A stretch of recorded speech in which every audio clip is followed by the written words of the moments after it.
penabur kasih.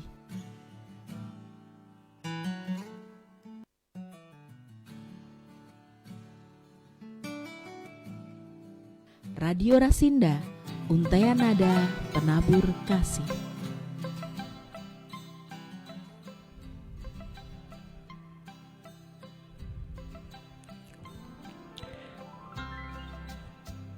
Selamat malam Sobat Rasinda, apa kabar?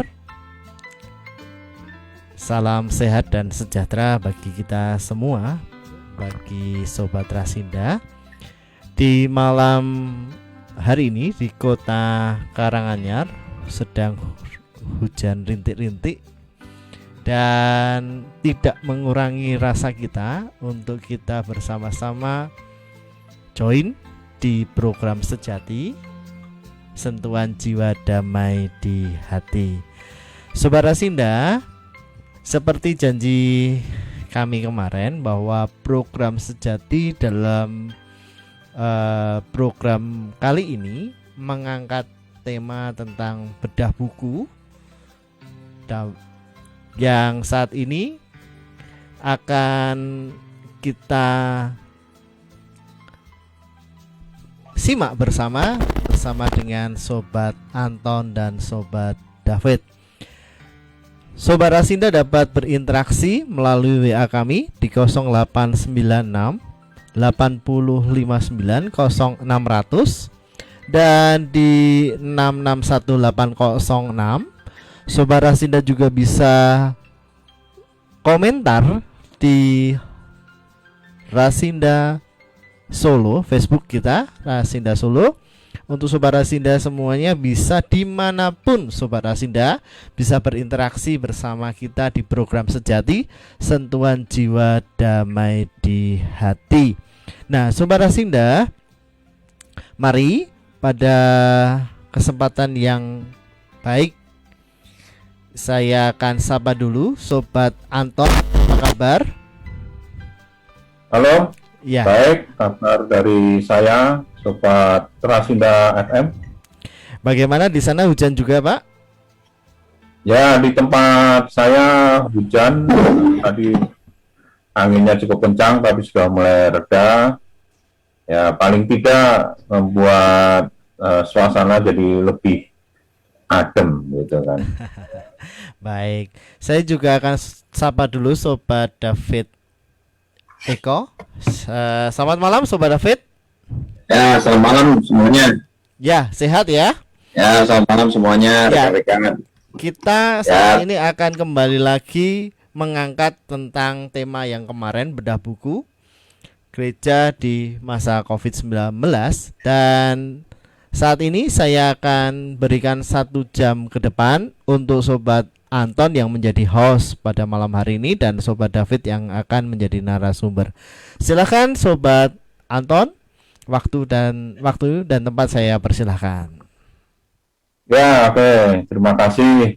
Salam semua Sobat Sejati dimanapun Anda berada yang sekarang ini sedang menyimak program kami. Ya, kami sudah awali dari bulan lalu. Rupanya banyak pertanyaan-pertanyaan yang masuk dari minggu lalu belum sempat terjawab karena pembahasannya memang ini menimbulkan keingintahuan gitu kan, menimbulkan keingintahuan para Sobat Sejati. Nah, sebelum masuk lebih dalam lagi, saya persilahkan Sobat David yang menjadi narasumber malam hari ini untuk menyapa Sobat Sejati di mana mereka berada supaya diberkati Tuhan pada malam hari ini dengan siaran program Sejati. Oke, terima kasih Sobat Anton, rekan-rekan Sobat Sejati yang saya kasihi. Meskipun malam hari ini udaranya nggak begitu bersahabat ya. Saya di tempat saya ini sudah dingin, lalu hujan. Jadi saya menyapa rekan-rekan di seluruh Indonesia yang mendengarkan acara Sejati, sentuhan jiwa damai di hati. Nah, ini suatu acara yang memang disetting untuk memberikan kepada saudara semua sentuhan jiwa. Jiwa itu memberikan suatu kedamaian karena ada hal yang bisa terjawab dari misteri yang sedang mungkin Anda alami, atau juga Anda mendapatkan sentuhan melalui doa-doa dari para pelayan yang juga sedang mendoakan kami dalam acara ini. Jadi nikmati, enjoy saja. Mari kita berinteraksi. Kalau ada hal yang ingin ditanyakan bisa lewat platform Facebook, ya, media sosial, lewat WA, telepon, dan kami siap untuk memberikan jawaban semampu kami. Demikian, Sobat Anton, silakan. Terima kasih Sobat David. Kita malam hari ini masih membahas tentang gereja di tengah pandemi COVID-19. Jadi belum selesai kita bahas, masih ada satu bab terakhir, rupanya banyak pertanyaan-pertanyaan tentang teologi kebencanaan gitu kan. Masih banyak penyimak program sejati ini yang memerlukan penjelasan gitu ya.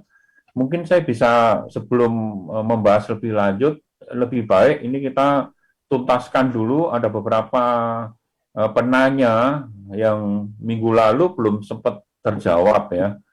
Ini ada dari Sobat Hendra dari NTT, Sobat Nathan di Kundangrejo nih, ada Sobat Dodi dari Klaten. Ini pertanyaannya hampir sama ini. Kalau saya rangkum pertanyaannya ini berkaitan dengan pandemi harus menjadi akademi ini. Jadi kalau disederhanakan kan melalui pandemi ini sebenarnya kita belajar mendapatkan sesuatu yang bermakna, yang bisa menjadi tuntunan dalam hidup kami, bagaimana kita hidup benar di hadapan Tuhan gitu. Mungkin Sobat David bisa memberikan penjelasan sekali lagi ini tentang pandemi kok harus menjadi akademi gitu. Mungkin kalau disederhanakan kan setiap peristiwa yang terjadi di dalam hidup kita itu pasti selalu ada sisi positifnya gitu kan. Ada hikmahnya, ada pelajaran di balik dari semuanya itu. Nah ini sobat-sobat yang tadi saya sudah sebutkan nih minta dijelaskan kembali karena sekalipun kita bisa memikirkan bahwa di balik dari semua peristiwa itu pasti ada sisi positifnya.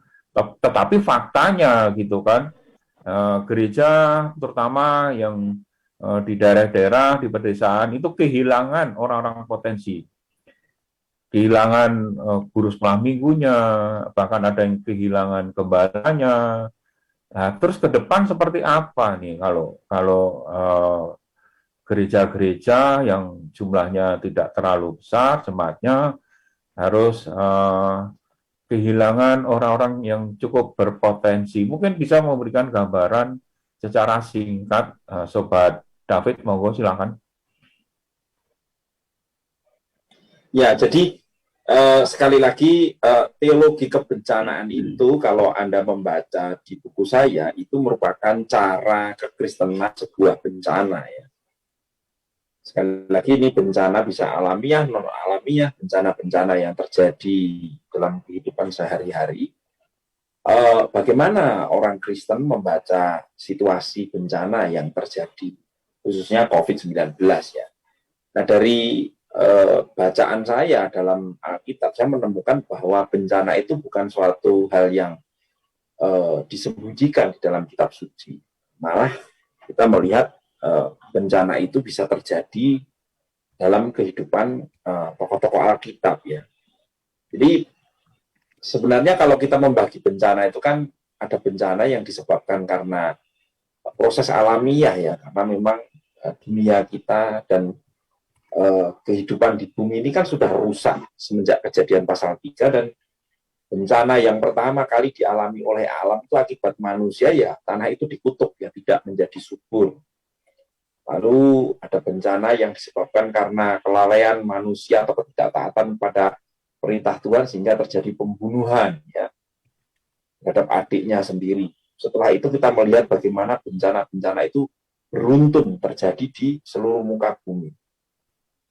Sampai yang paling besar itu adalah air bah yang merupakan bentuk penghukuman Allah pada manusia pada zaman itu. Nah, jadi di samping penghukuman itu menjadi satu bencana itu menjadi satu penghukuman, maaf. Tapi juga di Alkitab kita melihat ada satu situasi-situasi yang disebut bencana, tetapi itu tidak ada hubungannya dengan dosa. Misalnya dalam kisah Ayub, ya, dia mengalami bencana yang begitu dahsyat, tapi itu sebenarnya bukan sebagai sebuah akibat dosa, ya. Tapi memang ada satu fase yang harus dialami Ayub untuk belajar tentang Allah, dan Allah mengizinkan itu terjadi. Artinya Alkitab memandang bahwa bencana itu tidak sekedar peristiwa natural saja, ada sesuatu yang supranatural yang dikerjakan melalui bencana. Nah, itu yang disebut teologi kebencanaan, memandang bencana dari sudut pandang yang lain. Nah, kalau kemudian implikasinya kemudian bencana COVID ini merenggut orang-orang terkasih, kemudian orang-orang berpotensi seperti di gereja-gereja harus ada pendeta yang dipanggil Tuhan, istri pendeta yang dipanggil Tuhan, atau tokoh-tokoh gereja yang harus dipanggil Tuhan, itu bagaimana?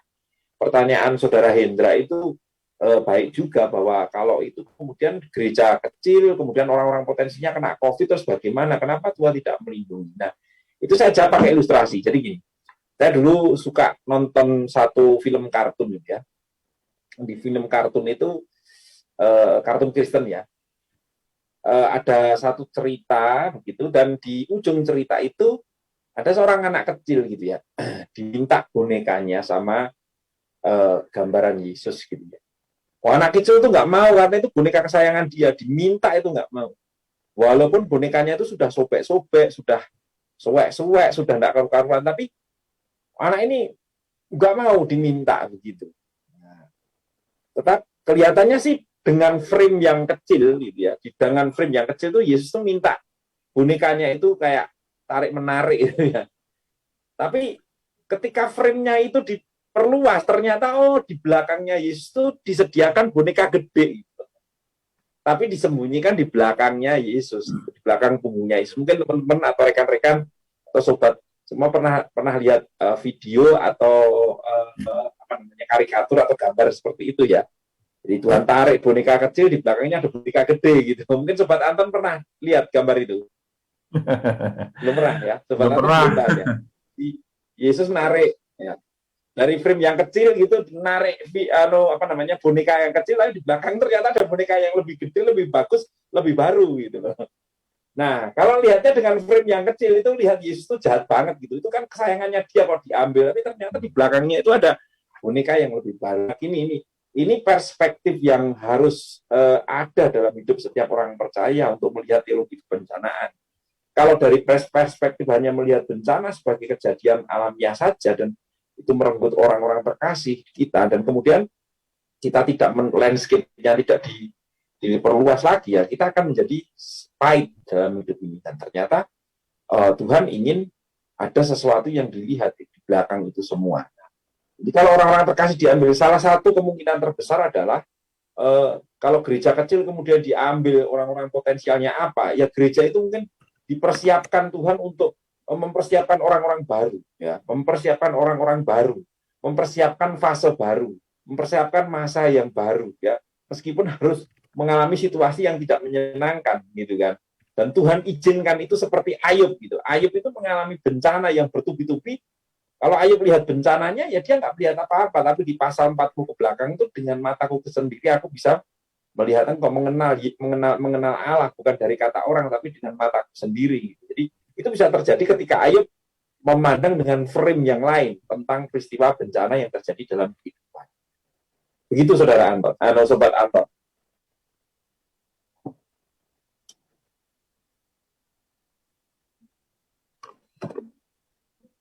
Ya, Sobat. Halo, Sobat Anton. L, bukan Noel.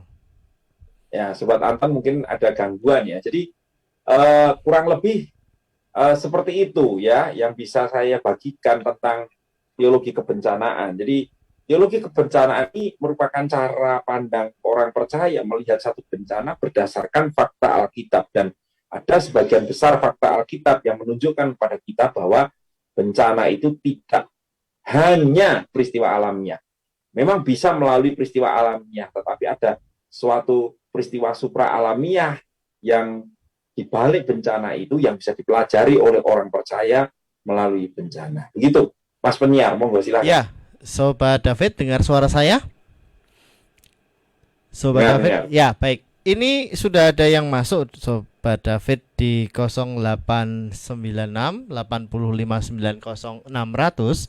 Ada yang bertanya, para narasumber, bagaimana posisi gereja pada masa pandemi saat ini? Dari Asri di Karanganyar. Dari siapa, Mas Penyiar? Dari Asri di Karanganyar, Pak David. Oke, Asri. Ya. Oke, terima kasih. Ini saya nggak Asri, ini Mas atau Mbak ya? Mesti Mbak ya kelihatannya, Mbak Asri atau Sobat Asri begitu ya. Terima kasih untuk ininya, untuk pertanyaannya. Posisi gereja di masa pandemi bagaimana? Ya, kembali lagi kalau kita melihat bahwa pandemi ini kan tidak melanda hanya gereja saja, tapi ini melanda seluruh dunia, bahkan seluruh orang percaya di seluruh muka bumi juga merasakan hal yang sama. Posisi gereja, khususnya kalau dalam konteks gereja di Indonesia, posisinya yang pertama dalam kaitannya dengan pemerintah, gereja harus tunduk kepada pemerintah seperti yang tertulis di surat Roma, dan mengikuti apa yang menjadi saran dari pemerintah, ya, aturan dari pemerintah untuk mempercepat penanganan pandemi. Dan gereja harus gereja harus mengambil sikap yang tepat untuk masalah ini. Sikapnya apa? Ya, benar-benar mengikuti protokol kesehatan yang merupakan aturan pemerintah yang sudah ditetapkan. Gereja punya peran. Gereja itu siapa? Gereja itu orang percaya. Gereja itu lembaga gereja atau kumpulan dari orang percaya yang terorganisasi dalam satu organisasi gereja lokal. Nah, itu harus mendukung. Jangan malah menentang. Nah, ini kalau menentang pandeminya nggak selesai-selesai. Kita harus taat kepada pemerintah. Kalau pemerintah mengatakan kepada gereja supaya mengadakan ibadah online kembali, ya gereja harus ngikutin, karena kita percaya bahwa pemerintah itu memiliki tugas mengendalikan pandemi ini nggak mudah, dan gereja harus mensupport sebagai bentuk loyalitas dari gereja. Di buku saya ini ada bagian itu ya, bagaimana pandemi ini sebagai peluang bagi gereja untuk menunjukkan kepada pemerintah loyalitas kita kepada pemerintah. Kita loyal kepada pemerintah karena pemerintah ingin supaya pandemi itu segera berakhir. Kemudian yang kedua, posisi gereja terhadap pandeminya itu sendiri bagaimana? Kalau kita lihat tadi posisinya dengan pemerintah ya harus taat, ya kan? Posisinya dengan pandemi, berhubungan dengan pandemi, gereja bagaimana? Gereja ini juga salah satu korban dari pandemi, gitu ya.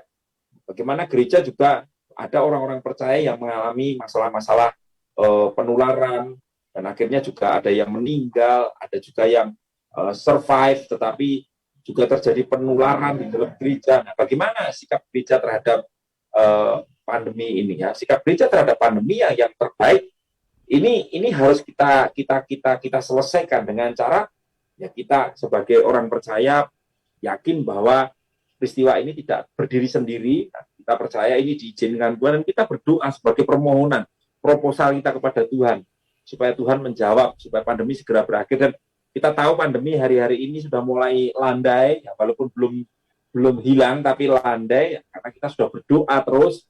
Tapi di samping itu juga gereja harus menjadi pionir, garda terdepan. Gitu. Walaupun garda terdepannya sekarang nakes ya yang menangani itu, tapi menjadi pionir, menjadi garda terdepan untuk memberi contoh kepada masyarakat. Ya. Jadi kita taat sama pemerintah, kita harus ngasih contoh.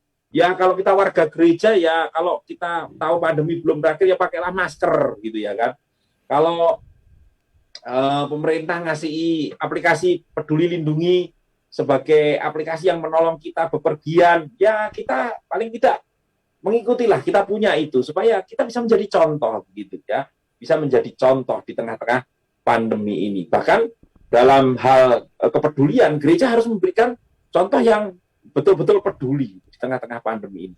Saya di buku saya ini, ya, karena kita udah nggak boleh keluar dari buku ya, di halaman 99 di buku saya ini saya memberikan satu tema tentang hospitalitas pada masa suram. Ini peluang dari masa pandemi. Hospitalitas itu ya keramah tamahan gereja di tengah masa suram, ya. Harus bagaimana? Gereja harus bersikap bagaimana? Ternyata gereja perlu membangun kerjasama dengan lembaga-lembaga keagamaan lain. Kalau Anda melihat di halaman 99, di situ saya menemukan satu data bahwa kerjasama antar umat beragama sudah baik, ya. Antar umat beragama itu masih kurang sekali. Nah, ini kenapa? Apakah kita belum menyadari bahwa sebenarnya pandemi ini adalah persoalan bersama? Harusnya gereja menggandeng kelompok-kelompok keagamaan yang lain untuk bersama-sama ya mengerjakan tugas penyelesaian pandemi ini, membantu pemerintah untuk menangani masalah pandemi. Nah, itu salah satu hospitalitas yang bisa kita sampaikan kepada masyarakat tentang peran gereja di dalam membantu mereka yang lemah bekerja sama untuk bangkit dari pandemi. Itu Mas Peniar. Monggo, Baik, silakan. terima kasih. Begitu ya dari Asri di Karanganyar, penjelasan yang jelas oleh Sobat David. Ya, Sobat David, ini ada ucapan terima kasih. Jadi Pak David, buku sudah kami terima. Saya baru baca bab 1, terima kasih. Saya diberkati dari Wina Mojosongo Solo. Oh, yang kemarin yang menang, Pak. Jadi kemarin masuk lagi nih, Pak. Ya. Oke. Ya. Sebelum ada Selamat. Pak Yuk Pandoya. Ya, terima kasih. Ini di Facebook juga sudah banyak yang menyapa Sobat David. Ada Sudiman SIP, ada Andi Prasetyo Kartosuro hadir, Marcella Anandita dari NTT juga hadir Sobat David. Kemudian dari Purwokerto juga hadir ini. Puji Tuhan, malam-malam gerimis juga hujan ya di berbagai daerah, tapi Sobat Rasinda tetap menyimak. Ya, Sobat David, ini ada pertanyaan yang masuk lewat WA. Dari Buliat Karanganyar, narasumber, gereja saya selama PPKM online. Saya sudah umur 60 tahun. Saya hanya bisa dengar khotbah dari radio. Nah, seperti itu tanggapan dari Ibu Liat di Karanganyar. Kemudian ada yang masuk lagi. Oh, ini dari Ibu Maria. Pak Pendeta David, terima kasih, buku sudah saya terima dari Maria Solo. Pak David. Oh, sebentar. Oke. Ya, ini menanggapi Bu Liat di Karanganyar, Pak David. Jadi beliau itu usia 60 tahun, beliau selama PPKM ini kan gereja ditutup. Jadi beliau hanya bisa dengar lewat radio. Menurut Pak David, bagaimana dengan kualitas iman saya? Karena memang kondisi gereja kami ditutup. Monggo Pak David. Oke, terima kasih. Ya, sebelum saya menjawab pertanyaan Bulian, saya mengucapkan terima kasih ya kepada rekan-rekan yang kemarin menang dalam ini giveaway ya. Dalam bedah buku yang pertama sudah ada 3 orang dan ibu-ibu, ini banyak ibu-ibunya ya, satu dari Jakarta juga yang tadi sudah membaca bab 1 dilanjutkan Bu, dan terima kasih untuk apresiasinya ya, tadi menjawab baca bab 1 diberkati ya. Saya harap nanti bab 2, bab 3, bab 4 sampai bab belakang semakin diberkati, nggak bingung lagi tentang persoalan gereja di tengah pandemi. Para pendengar yang lain, ya malam ini ya juga ada berita sukacita, akan dibagikan 3 buku gratis lagi ya. Jadi ini luar biasa, 3 buku gratis bagi para pendengar. Nanti akan kembali ya, kita akan pilih 3 pendengar, dan ini bukan isapan jempol karena sudah ada yang terima kasih, artinya memang dikirim betulan ya. Free ya, tanpa ongkos peser pun ya. Oke, jadi kalau pendengar-pendengar pengen misalnya nggak dapat, silahkan bisa menghubungi toko buku yang ada di Tunas Mekar, itu juga di situ ada buku saya, atau bisa kontak langsung dengan penyiar, nanti penyiar akan menghubungkan dengan saya. Nah, yang menarik pertanyaan Bu Lina ini tadi, bahwa bagaimana kalau saya ini usia sepuh, dalam aturan pemerintah untuk ibadah dibatasi untuk anak-anak. Anak-anak belum bisa ya, kemudian orang tua juga belum diizinkan karena mereka adalah warga rentan yang bisa terpapar COVID ini. Nah, ini bagaimana saya mengikuti ibadah lewat radio, pertumbuhan iman saya bagaimana? Ini Bu Lina saya jawab, J. Jadi memang warga sepuh ini gampang-gampang susah ya. Gampangnya ya warga sepuh ini kalau diberitahu lebih gampang, jangan ke gereja dulu, ibadah di rumah ya. Tapi kalau warga yang masih anak-anak ini kadang-kadang karena sudah punya teman di gereja, ya, ketemunya seminggu sekali, kadang-kadang nggak boleh ke gereja itu ya nangis. Apalagi papanya ke gereja, anaknya nggak boleh ke gereja gitu kan, pasti anak-anak nangis. Tapi kalau warga sepuh kan sudah menyadari karena diberitahu ini nanti kalau rentan ke gereja ada paparan virus bagaimana. Tapi susahnya ketika nggak ke gereja harus memakai media. Lah ini yang menjadi isu. Bagaimana? Apakah pertumbuhan iman saya bisa terjalin dengan baik atau pertumbuhan iman saya bisa bertumbuh dengan baik kalau saya ibadahnya hanya melalui media dan itu media radio ya. Karena mungkin pakai gadget juga menjadi persoalan.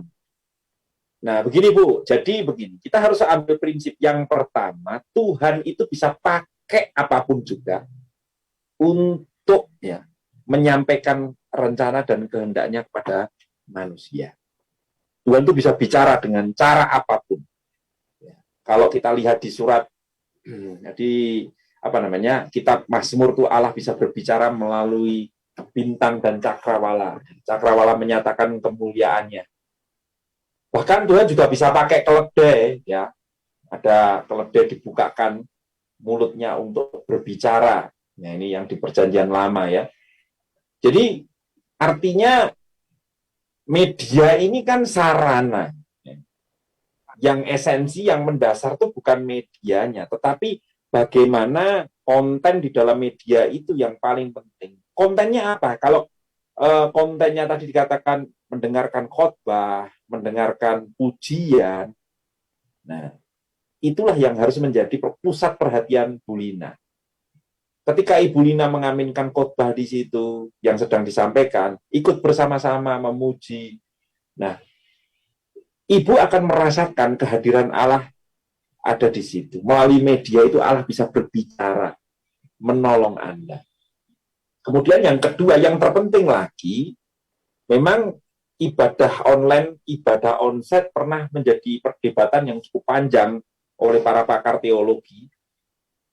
Karena itu pernah menjadi perdebatan yang panjang sampai saya menulis di satu bab tersendiri ya, berkaitan dengan ibadah online, ibadah onsite sebagai pergulatan gereja di tengah pandemi.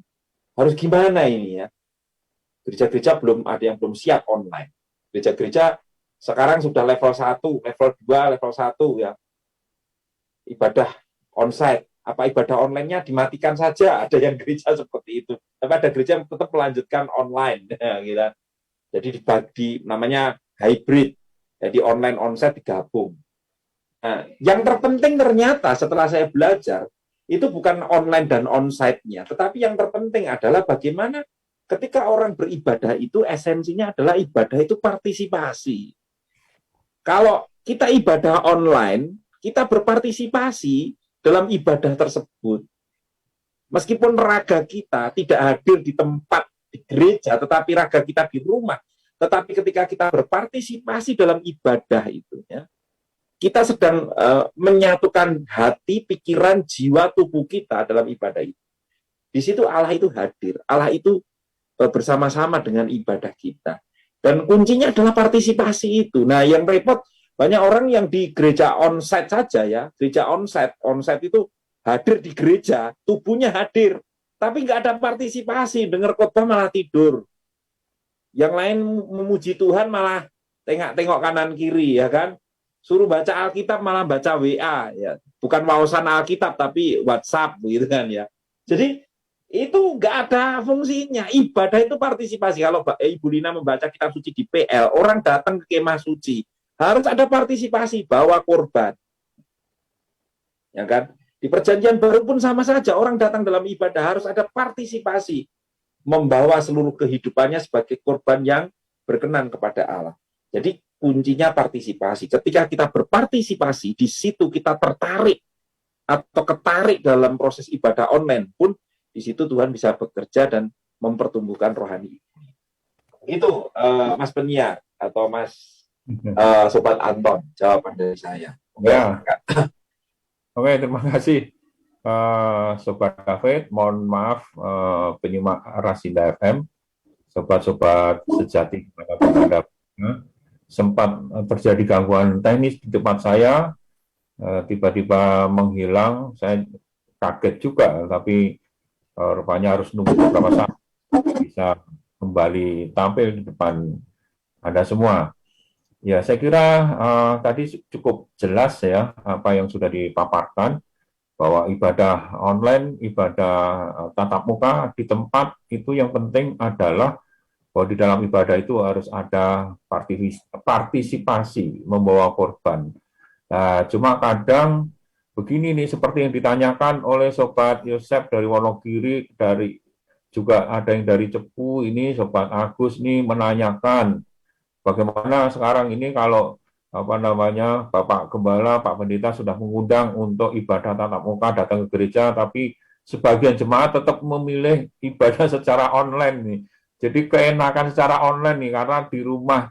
Nah ini gimana nih menurut pandangan Sobat David yang sekaligus juga sebagai gembala ini, bagaimana ini menyikapi jemaat yang seperti itu? Ya. Kembali lagi kepada satu pertanyaan yang mendasar gitu ya. Apa sih tujuan kita beribadah ini? Ini menjadi hal yang perlu dikoreksi atau mungkin dievaluasi. Saya ibadah itu tujuannya apa? Ketika ibadah itu hanya terwakili kehadiran fisik.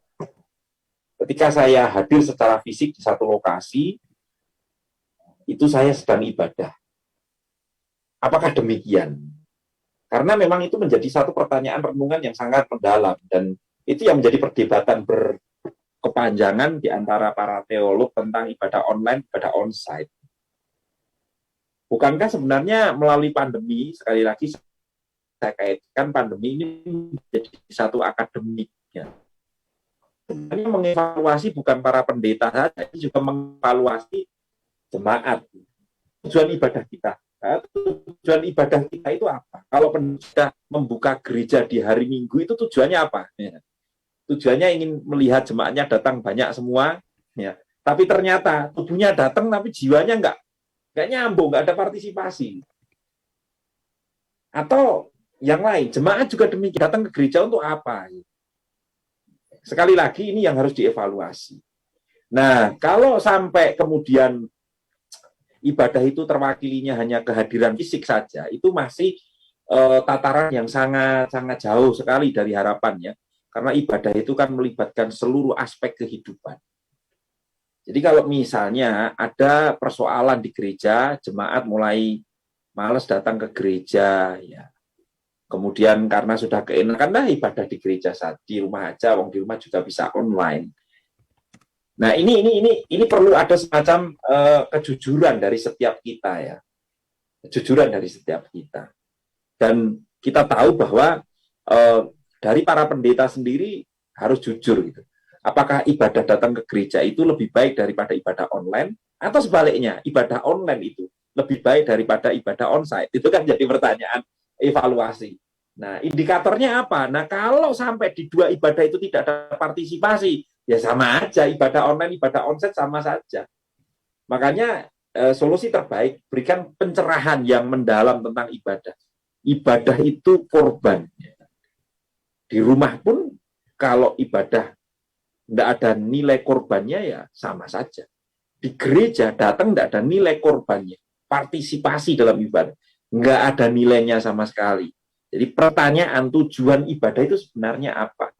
Kalau misalnya kita sudah tahu orang-orang pada malas datang di ibadah lebih menyenangkan online, ya Kalau itu merupakan pilihan dari dia, ya harus ada pertanggungjawaban yang harus disampaikan. Mengapa kok tidak kita sebagai gembala, ya secara pastoral kita bisa melayani mereka, bertanya kenapa kok apa nggak kangen sama teman-teman, fellowship, ya. Atau gereja ketika sudah diizinkan level 1 bisa membuat strategi menarik orang ke gereja. Jadi jangan salahkan jemaatnya juga terus-menerus gitu ya. Jemaatnya salah terus. Jemaatnya malas ini. Nah, kadang-kadang pendetanya juga malas, nggak kreatif. Itu juga jadi pertanyaan nih. Kreatif apa enggak?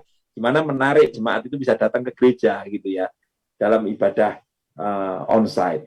Jadi itu mungkin yang bisa saya jawab, Sobat Anto. Ya, oke, terima kasih. Ini rupanya banyak ini penyimak program Sejati malam hari ini yang menanyakan nih kaitannya dengan ibadah online nih, karena ternyata banyak nih dialami oleh sobat-sobat sejati. Ada dari sobat Vivi, ada sobat Andi, ini terus kebablasan ini jemaat ini terus akhirnya maunya ibadah online gitu. Jadi saya kira tadi cukup jelas ya, kalau jemaat kecenderungan untuk ibadah di rumah saja secara online, ya ini memang jadi tantangan bagi gembala, bagi pendeta, bagaimana menarik jemaat untuk kembali ke gereja untuk bertemu dengan saudara-saudara yang lain, untuk berfellowship, ya, untuk bertatap muka. Saya kira ya, perlu juga, penting juga, kalau memang tidak ada hambatan atau batasan-batasan yang beberapa waktu yang lalu itu dikeluarkan oleh pemerintah supaya beribadah di rumah. Ya, ini memang ya harus kreatif. Oke, saya kira cukup ya yang ini ya, kita sebelum beranjak ke materi berikutnya. Ini ada Sobat Maria, ini terima kasih Pak David, saya sudah terima bukunya, diberkati. Ini kalau ada saudara yang mau beli bukunya nih di mana nih di Kota Solo ini. Tadi sudah dijelaskan oleh Sobat David, kalau mau beli itu ada di toko Tunas Mekar ya di Solo. Di sana ada, atau bisa juga menghubungi Sobat Penyiar ya kan, karena sudah ada akses ke sana, sudah kontak, silakan saja. Baik, Sobat program Sejati yang saat ini sedang menyimak dimanapun Anda berada, kami masih kepingin menuntaskan buku Gereja di Tengah Pandemi COVID-19 karena ada banyak informasi yang cukup penting di sana yang akan dijelaskan, dipaparkan oleh Sobat David. Saya menemukan di bab terakhir itu bahwa masa pandemi adalah interupsi ilahi. Nah, apa itu interupsi ilahi? Mungkin bisa dijelaskan secara singkat nih supaya nanti sempat menjawab pertanyaan-pertanyaan yang akan disampaikan dari Sobat Sejati. Monggo silakan, Sobat David. Ya, terima kasih Sobat Anton, terima kasih. Jadi itu kata-kata itu saya tulis di halaman 128 ya. Apa yang maksudnya interupsi ilahi ya. Interupsi ilahi itu merupakan satu campur tangan Tuhan. Jadi kita kan tadi sudah bahas tentang teologi kebencanaan. Teologi kebencanaan itu adalah kacamatanya orang benar dalam memandang bahan bencana itu apa. Bencana itu ternyata tidak sekedar peristiwa alamiah saja, ada sesuatu yang supranatural juga di balik itu, yang orang percaya perlu melihat itu dengan sudut pandang Alkitab. Nah, kemudian dari situ kita bisa tahu bahwa Allah juga bekerja melalui pandemi, bekerja di balik pandemi, dan bekerja di dalam pandemi. Jadi kita kan gitu ya, bekerja melalui pandemi, bekerja di dalam pandemi, bekerja di balik pandemi. Karena kita kan istilahnya pakai Allah mengizinkan. Nah, itu yang saya ringkaskan dengan kalimat interupsi itu tadi ya, atau intervensi ilahi ya. Allah itu sedang menginterupsi kita ya, di tengah-tengah kesibukan di tengah tarut marut dan rutinitas hidup kita itu, Allah mengizinkan ini terjadi sebagai sebuah interupsi, intervensi. Gitu ya. Nah, di halaman 128 itu tujuannya apa? Supaya kita melakukan jeda. Gitu. Jeda. Misalnya ambil contoh aja. Gereja, dalam artian gereja sebagai sebuah lembaga, ya, itu selama sebelum pandemi itu kan rutinitasnya cuma gitu-gitu aja. Gitu. Ya, ibadah, datang hari Minggu, dengar khotbah, dan lain sebagainya. Kemudian tiba-tiba ada pandemi, orang nggak bisa ibadah onsite. Ya. Orang nggak bisa kumpul-kumpul. Akhirnya terjedalah ibadah di gereja. Gereja kosong semuanya. Ya. Ibadah ditarik ke rumah-rumah. Ibadah tidak lagi dari gedung gereja, tetapi di rumah-rumah. Bahkan ibadah melalui media. Nah, ini jadi jeda ini. Kemudian orang mulai berpikir, bagaimana saya tetap bisa ibadah meskipun di tengah pandemi. Akhirnya ditemukanlah ibadah online, ya kan? Jeda itu ada jeda, orang mulai ternyata pakai media bisa. Nah, menurut laporan dari Bilangan Research Center, banyak gereja-gereja yang belum siap pada waktu itu. Tapi akhirnya 3 bulan setelah pandemi di bulan Maret itu, gereja mulai terampil membuat membuat konten-konten atau aset digital istilahnya itu. Dan kalau kita membuka YouTube sekarang ini, itu aset digital itu masih bisa ditelusuri jejaknya. Dan itu gereja-gereja begitu banyak membuat aset digital dan itu melimpah ruah. Dan kita percaya di tengah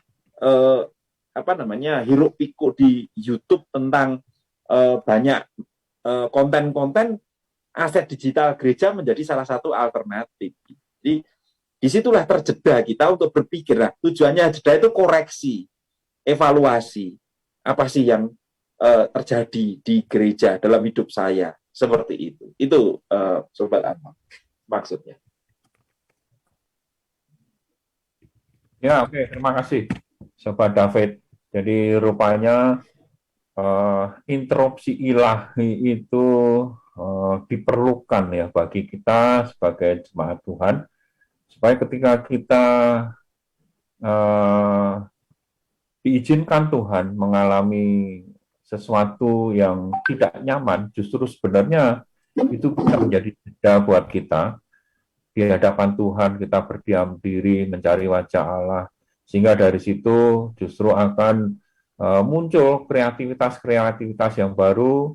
Ketika ada hambatan, kita bisa menemukan jalan-jalan baru, bagaimana kita tetap menjalin hubungan dengan Tuhan, tetap melakukan pembinaan rohani kepada jemaat.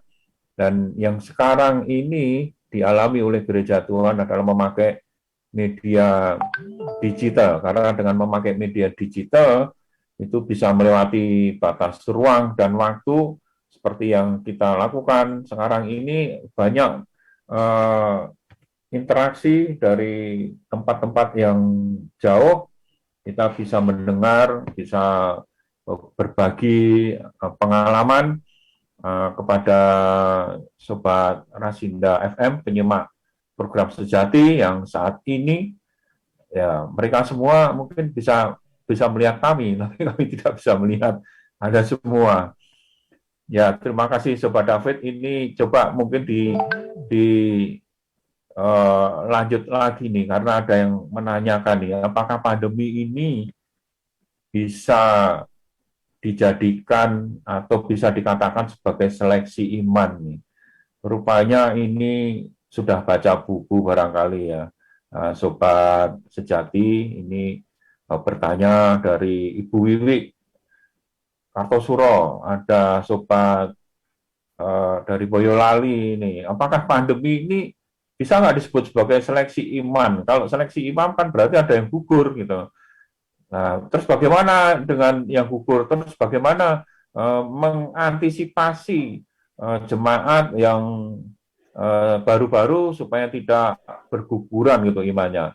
Nah, Sobat David mungkin bisa memberikan penjelasan, bisa memberikan advies, saran-saran praktis gitu. Rupanya ini yang menanyakan ini, saya yakin ini adalah sobat-sobat yang sudah dipercaya oleh Tuhan untuk menggembalakan jiwa-jiwa yang juga diperhadapkan dengan masalah-masalah dengan pembinaan rohani jemaat ini. Monggo silakan Sobat David. Oke, terima kasih.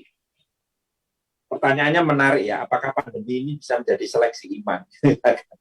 Ya, tadi di awal kita sudah sepakat melalui lensa teologi kebencanaan ya. Ini isu yang tadi sudah kita bahas di awal, yang saya bahas tuntas ya. Jadi saya tidak meninggalkan sedikit pun hal yang menggantung. Kalau saudara membaca buku saya tentang teologi kebencanaan bab 4 itu, saya tidak meninggalkan sesuatu. Saya tuntaskan memang, karena itu menjadi misteri banyak orang. Nah, dari teologi kebencanaan itu kita bisa melihat bahwa sebenarnya ya ini pandemi ini adalah interupsi ilahi gitu ya. Membacanya dari situ. Jadi Allah melakukan interupsi di tengah rutinitas, di tengah normalitas, istilahnya itu ya. Di tengah normalitas, di tengah rutinitas, normalitas, di tengah apalagi ya, rutinitas, normalitas, di tengah-tengah sesuatu yang sudah ajak kita lakukan, tiba-tiba ada pandemi yang normal jadi abnormal. Nah, di tengah situasi seperti itu, menggoncang banyak orang.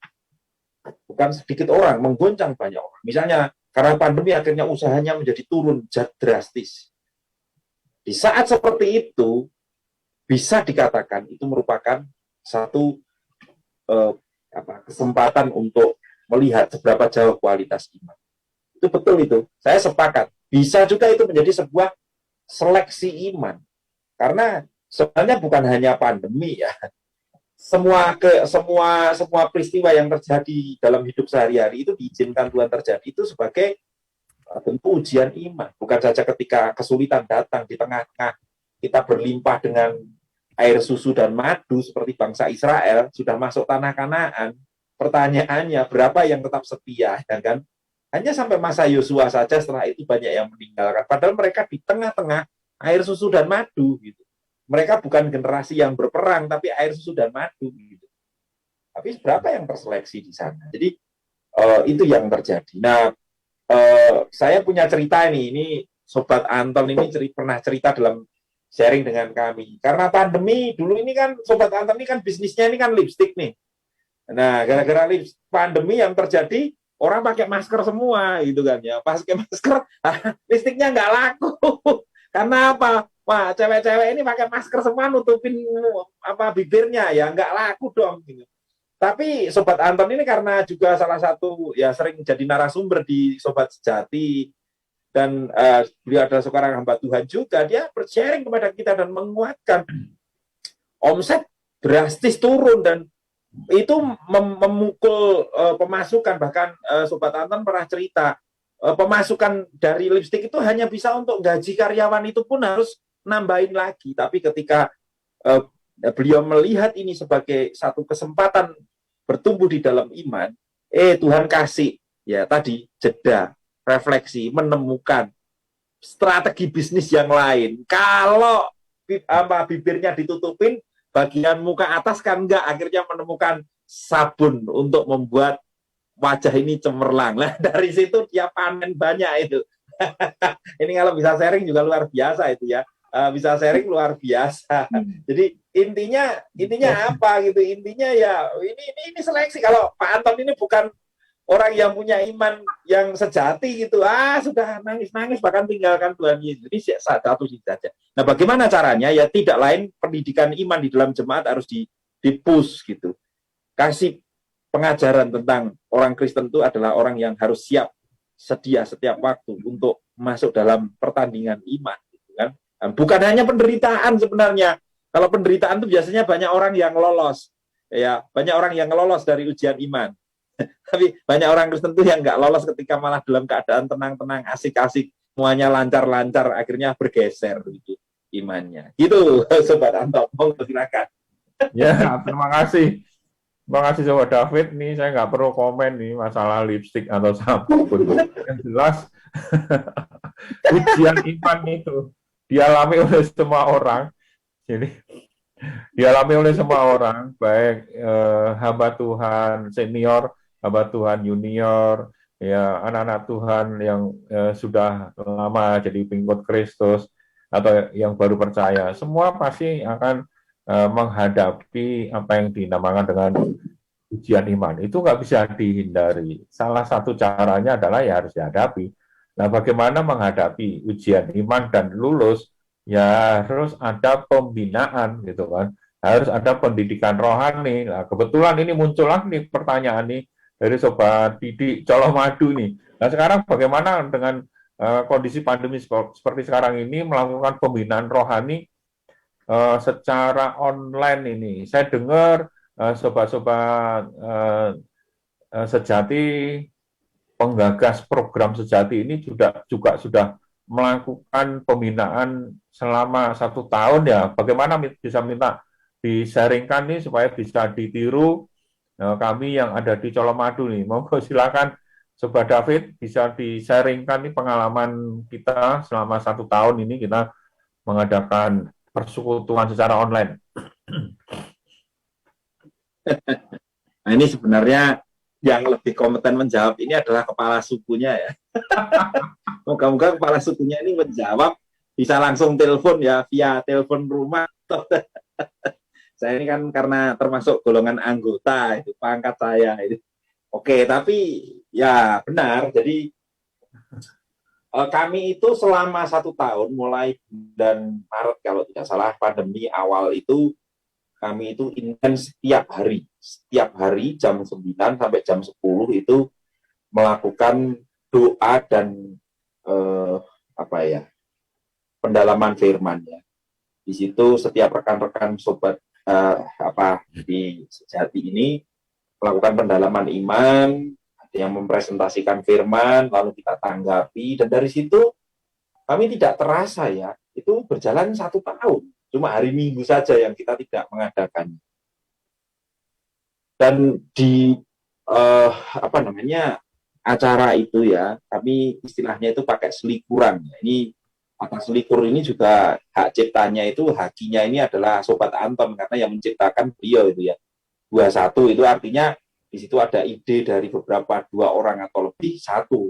Tidak saling menjatuhkan, tidak saling mengkritik, tetapi saling melengkapi. Akhirnya 2 ide jadi satu, itu membuahkan hasil. Hasilnya banyak di antara kami yang di masa pandemi itu sulit ya, melewatinya cukup sulit. Tapi dengan itu kami bisa bertumbuh, dan akhirnya ujung-ujungnya kami punya semacam komitmen. Ini keselikuran ini jangan hanya untuk kita, yuk kita mau keluar supaya jadi berkat. Akhirnya muncullah pemikiran untuk mengadakan acara live sejati ya, ataupun recording atau live juga bisa, sehingga bukan hanya untuk konsumsi saya, konsumsi anggota tapi menjadi konsumsi semua orang.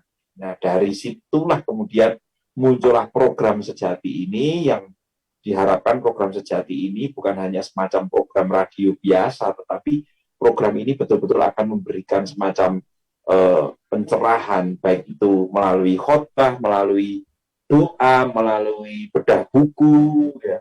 Mungkin nanti juga ada acara guyon maton, gitu. Guyon maton ya guyon, gitu. Tapi itu maton, ada watonnya, ada maksudnya ya dari guyon. Jadi tidak ada materi khusus dari guyon saja, pendengar juga bisa ikut guyon di situ, tapi guyonnya yang guyon maton. Artinya kita mengeksplor sesuatu supaya jadi berkat. Itu sejarahnya, Sobat. Monggo silakan. Ya, oke, terima kasih Sobat David Eko. Ya, ini waktunya sudah makin mendekati pukul 21. Masih ada beberapa pertanyaan ini. Mungkin perlu dijelaskan, minta tolong dijelaskan para narasumber, apakah ini keluar sedikit nih pertanyaannya nih. Apakah pandemi ini ada hubungannya dengan pandemi, dengan apa nih? Dengan vaksin?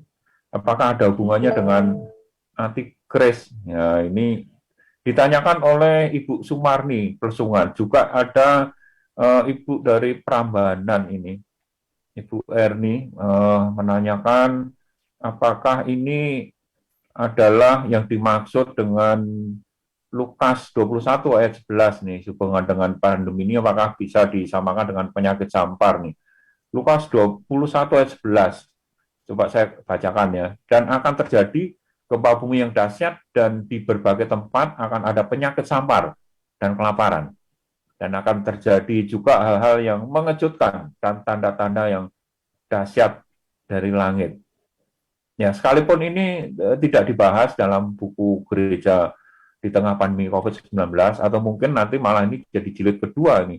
Tapi saya kira perlu juga untuk kita bahas malam hari ini. Mungkin narasumber bisa menjelaskan. Saya ulangi lagi ya dari Ibu Erni, apakah pandemi ini seperti yang dimaksud oleh tulisan Lukas yang tadi saya sudah bacakan ayatnya, penyakit sampar. Terus bagaimana dengan vaksin? Apakah ada hubungannya dengan antikris? Ini pertanyaan dari Bu Sumarni, Lesungan. Monggo silakan Sobat David bisa menjelaskan. Oke, terima kasih Sobat Anton. Nah, ini menarik ya. Jadi apakah pandemi ini bisa dikorelasikan dengan penyakit sampar? Lalu apakah pandemi ini juga berkaitan dengan vaksinasi, itu ada kaitannya dengan antikris ya? Sebenarnya saya juga membahas itu. Kalau masalah vaksinasi itu saya bahas di halaman 53. Di situ saya malah membuat judul vaksinasi .2 konspirasi tanda 66 dan microchip. Saya kasih tanda tanya. Ya. Kemudian berkaitan dengan penyakit sampar itu juga saya bahas di bab yang tentang teologi kebencanaan. Di situ juga saya bahas berkaitan dengan penyakit sampar. Nah, kaitannya masalah ini kalau dalam dunia teologi disebut eskatologi ya, hal-hal yang berkaitan dengan hal-hal yang akan datang. Peristiwa-peristiwa eskatologi, peristiwa-peristiwa kedatangan Yesus kali yang kedua dan yang menyertainya. Saya sangat tertarik sekali untuk menjelaskan ini, tapi saya sudah di WA oleh Pak Mas penyiar tuh tinggal 3 menit. Jadi rupanya saya tidak bisa menjelaskan secara tuntas.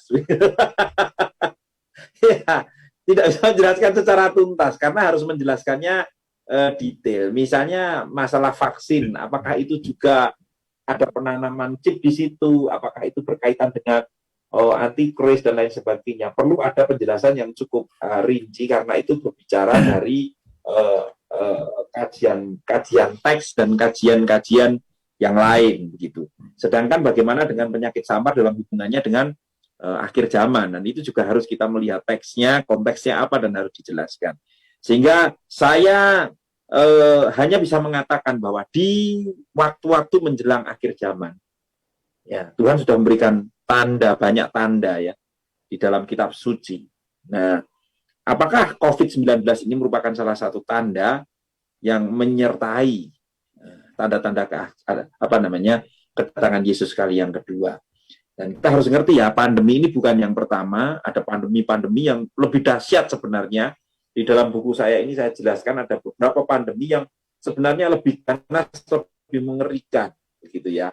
Nah, orang pada masa itu pun juga melihat bahwa ini merupakan tanda, tapi nyatanya ya Tuhan belum datang.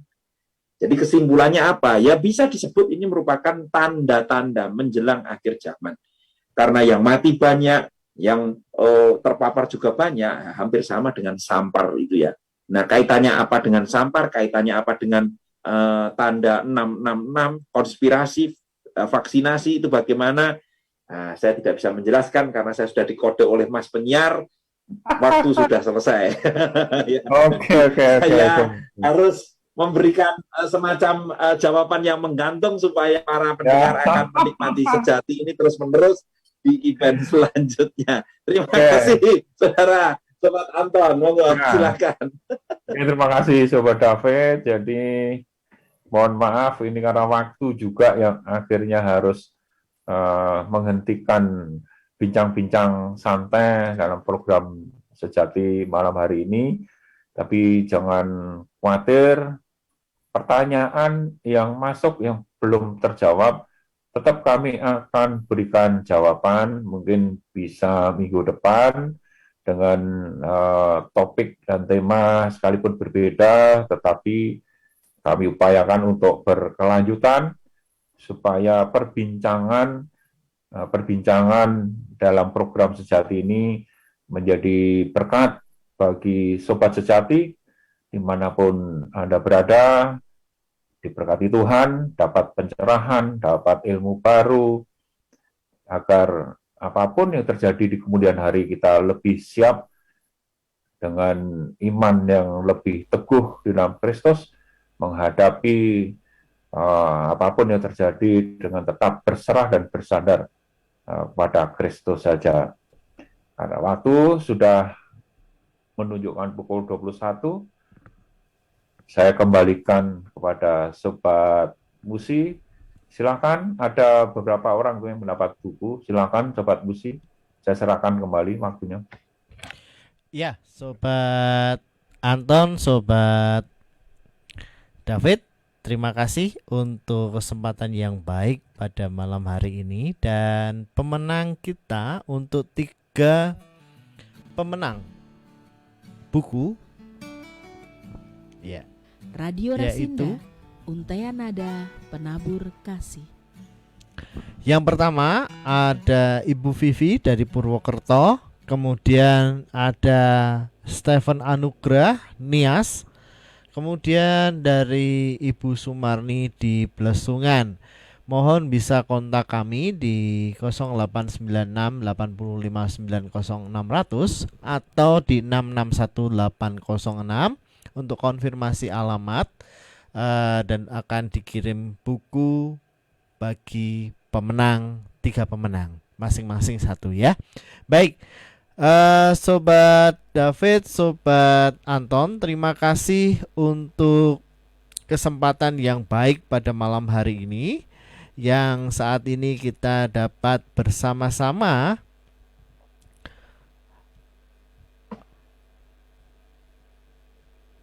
bedah buku di Gereja di Tengah Pandemi COVID-19 sesi yang kedua. Nantikan program Sejati selanjutnya dengan tema yang baru, dengan narasumber yang baru, dan kita percaya pasti diberkati oleh Tuhan. Akhirnya dari studio saya ucapkan selamat malam, Tuhan memberkati.